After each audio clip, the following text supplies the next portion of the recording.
Hello, and welcome to the U.S. National Academy of Medicine's workshop, The What of Systems Transformation, Anchoring Climate Action in Health. We're thrilled to have so many of you join us today from all around the world. My name is Michele Toplitz, and I am the Program Director of the NAM's Roadmap for Transformative Action to Achieve Health for All at Net Zero Emissions, or the Roadmap for short. This workshop is the first in a four-part series to inform development of the roadmap. We hope you stick with us over the next 2 days and over the course of the next year as we advance this ambitious work to catalyze transformative change at the intersection of climate and health. Before we get started, I'd like to review a few housekeeping items. For your awareness, this workshop is being recorded. The video and speaker slides will be made publicly available on the NAM website. If you have questions at any time, you may email NAM staff at namclimateroadmap@nas.edu. And finally, throughout the workshop, there will be multiple ways you can engage using Slido. You can find Slido immediately below where you're watching the live stream. In this platform, participants can pose questions, offer comments, and even upvote what others have said. The platform is very simple to use. To join, simply enter your name and check the box and click Join Slido. Once you join, the blue bar just beneath the video player has options for Q&A and polls. There will be an audience Q&A toward the end of each workshop session.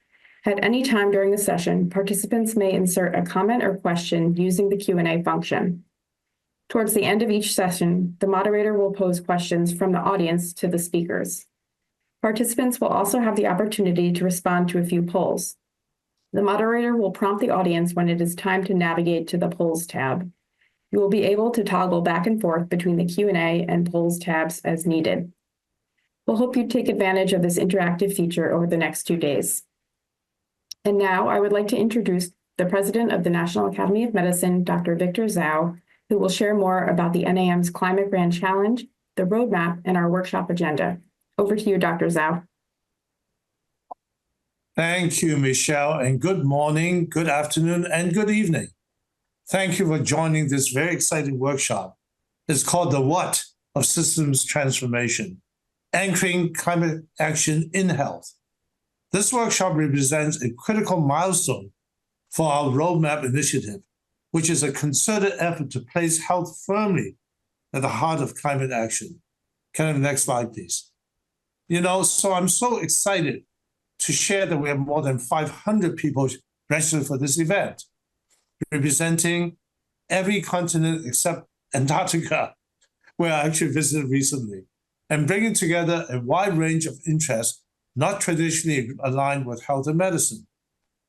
So for those who may be less familiar with National Academy of Medicine, our work, we are an independent, nonprofit organization which is chartered by the Congress, committed to nonpartisan, evidence-based leadership.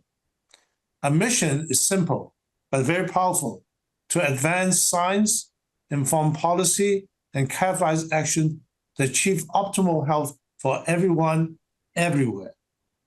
A core part of how we fulfill this mission is through what we do today, convening, bringing together leaders and many others across government, private sector, academia, civil society, and communities to forge practical evidence-based solutions. This role as a trusted convener is more essential than ever in a world shaped by different perspectives, competing priorities, economic uncertainties, and shifting political landscape. Finding common ground requires extraordinary clarity, collaboration, and resolve. And this is what we like to do, what we're trying to do. So it's in this spirit that we launched the Grand Challenge in Climate and Health in 2020, under the leadership of Dr. Judith Rodin, President Emerita of the University of Pennsylvania, and the Rockefeller Foundation. She's a great leader. So recognizing climate change as both a profound global health threat and a powerful opportunity for positive change, the Grand Challenge was formed to seek to transform systems that both contribute to climate change and are also impacted by climate change, with the ultimate goal of improving human health and well-being.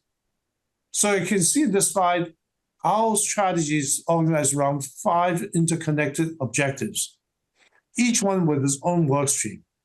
You can see, first, communicating clearly public health impacts of climate change. Second, catalyzing the health sector to reduce its carbon footprint and build resilience through our climate action collaborative.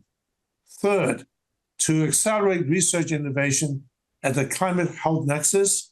Fourth, centering community leadership and lived experience through our climate communities network. And relevant today, what you see highlighted in the middle is the roadmap, a comprehensive roadmap for transformation for global action to achieve health for all at net zero emissions. Next slide. So the roadmap. We're very excited to tell you this paper was just published in Lancet. This roadmap, co-chaired by Dr. Judy Roden and Sir Andy Haynes, represent our newest initiative, and the Grand Challenge is our most ambitious yet globally. Because broadly speaking, it wants to catalyze systems transformation, extending beyond any single discipline, sector, or geography, to improve public health, to strengthen societal resilience, and to foster sustainable economic growth.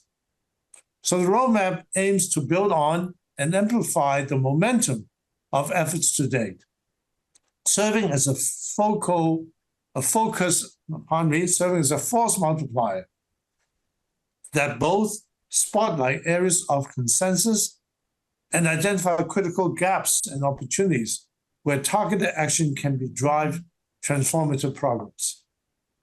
So to guide this work, we convene a diverse international commission representing a broad range of geographies, sectors, and areas of expertise. The commission's approach is international and interconnected in nature of environment, of social, economic, and political system. That's why we call systems transformation, all together in driving sustainable transformations. This workshop is a key part of that process, bringing together a wide range of voices and perspectives to help inform and shape the Commission's work as we chart the pathway forward. So this is the first workshop, the what, and it's really, really important.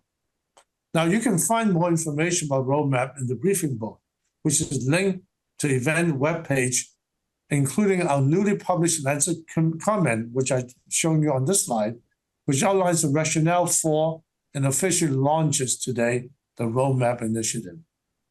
I'm pleased to share that our next session, you hear directly from Sir Andy Haynes, which will offer a more detailed look at our vision, scope, and aspiration for the roadmap. Next slide, please. So here's the objective of the workshop today. We want, over the next 2 days, aim to, 1, reframe climate action through a health lens, positioning health as a strategic anchor to bridge and harmonize diverse economic geopolitical interests. Second, highlight the urgency of system transformation, identifying clear pathways for major high-emitting sectors to achieve net zero emission while maximizing health co-benefits. And third, explore the underlying economic, political, and social structures shaping climate response across sectors, clarifying the shifts needed in policy, governance, and behavior to secure sustainable, health-centered outcomes. Really, really important. So today is day 1, and you can see the agenda. First, we'll begin with session 1, establishing a system approach to climate action anchored in health, where we'll set the foundational context that will guide the roadmap's work going forward. After a short break, move to session 2, opportunities and challenges for transformative health-centered climate action across high-emitting sectors. It's really important because we'll feature leaders from key industries discussing how health integration can meaningfully drive both sector-specific and cross-sector climate strategy. Then we'll conclude day 1 with reflections and insights to set the stage for tomorrow's conversation. Day 2, we'll reconvene and we'll begin with a recap of insights from day one. But in session 3, lessons for transformational climate change action, we hear directly from leaders at the international, national, and subnational levels already driving system change, level change at the nexus of climate health. Then session 4 will position health as a bridge between sectors and systems, explore how we can reimagine health as both a driver and an outcome of climate change. And so we'll conclude day 2. I think, I think it'll be very exciting. I think we'll all be energized, but we'll have a reflection of how this commission can build on these presentations and discussions to move the whole roadmap forward. Last slide. So I really want to thank, slides down. I want to thank, before I begin, many, many people. Deep appreciation. First, to our dedicated workshop planning committee, then Cayman, Jonathan Patz, Luz Akiji, Marisha Kadama, and Kevin Levin. Thank you so much, because this workshop would not be possible without your planning. To our speakers, thank you for bringing your time, expertise, and leadership to this conversation. And of course, I want to thank my team. You heard Michele Toplitz, she's amazing. Know Enough, Victoria Nichols, and Helenas and Hilia Samani. Their careful preparation made this workshop really possible. And finally, profound thanks to our generous sponsors, Nova Notice Foundation, Rockefeller Foundation, Wellcome Trust, whose support enables essential work. And of course, as we begin, I encourage all of you to think creatively, ambitiously about possibilities for transformative climate health action. What bold actions are needed to unite diverse sectors around health-centered climate change? And what strategy will simultaneously advance economic, planetary, and human health and well-being objectives?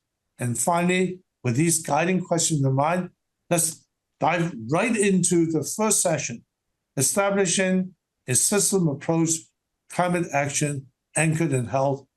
I'm so pleased to introduce Jonathan Patz, who's going to moderate this session, distinguished professor and John P. Houghton Chair of Health and Environment at the University of Wisconsin, Madison, one of our roadmap commissioners, a leader in this area, and co-leading this workshop planning committee.